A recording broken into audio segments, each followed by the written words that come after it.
Здравствуйте, уважаемые слушатели! Я врач-дерматовенеролог Сулейманстальской центральной районной больницы.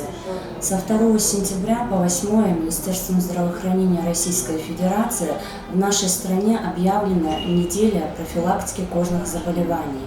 В связи с этим мне хотелось бы поговорить с вами на тему профилактика микроспории. Микроспория – это грибковое заразное заболевание, сопровождающееся поражением кожи и волос, вызванное возбудителем микроспором. Возбудитель микроспории устойчив во внешней среде, в волосах, в чешуйках кожи, также шерсти, которые попадают в песочницы, содержатся в песке и пыли и сохраняют способность к заражению в течение нескольких лет. Чаще всего у нас болеют дети дошкольного и школьного возраста. Основными источниками заболеваний являются, конечно же, больные микроспорией животные, безнадзорные животные, кошки, собаки. Человек заражается при непосредственном контакте с больным животным или же через различные предметы, зараженные их шерстью. Также заболевание передается от больного человека микроспорией посредством использования предметов личной гигиены больного. Это головные уборы, расчески, одежда. От момента заражения до появления первых признаков проходит где-то от 5 до 10 дней. Далее поговорим о клинических проявлениях микроспории. При поражении гладкой кожи на кожных покровах появляются округлые пятна с четкими границами, розовой окраски с легким шелушением, для которых характерен рост по периферии и просветление в центре. Иногда высыпание сопровождается зудом, жжением. Чаще всего очаги располагаются на коже лица, шеи, предплечий и плеч. При поражении волосистой части головы это заболевание проявляется в виде резко ограниченных округлых очагов величиной от 2 до 5 сантиметров. Волосы в очаге становятся хрупкими, ломкими и выглядят подстриженными, выступают над уровнем кожи в виде серовато-белых пеньков. Отсюда и второе название болезни – стригущий лишай. Также существует более глубокая нагноительная форма микроспории.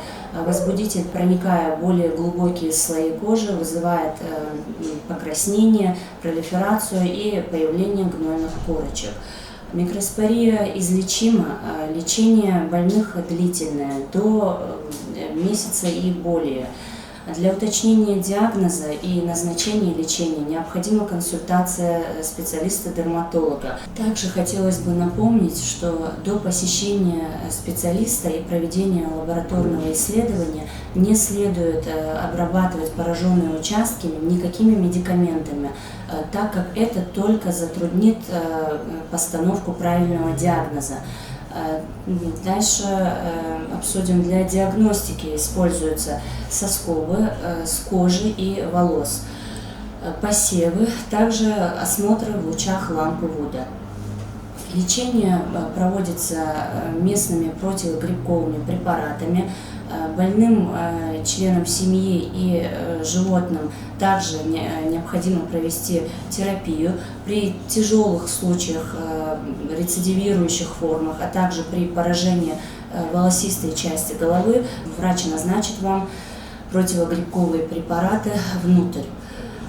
После окончания лечения для подтверждения необходимо сдать трижды соскоб на грибок, и только после 3 отрицательных тестов результат может послужить критерием излеченности. Также хотелось бы поговорить о мерах профилактики микроспории. Дети, заболевшие микроспорией, не должны посещать школы, детские сады. Сюда же также относится соблюдение правил личной гигиены, это тщательное мытье рук после прогулки, контакта с животными, исключить контакт детей с безнадзорными животными. Котят и щенков, взятых в дом, также следует осмотреть ветеринарным врачом. домашних питомцев стоит привить против микроспории.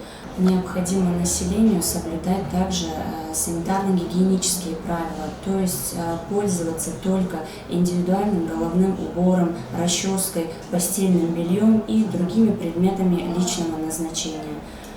Наша беседа подошла к концу. Всем спасибо за внимание, всем желаю здоровья.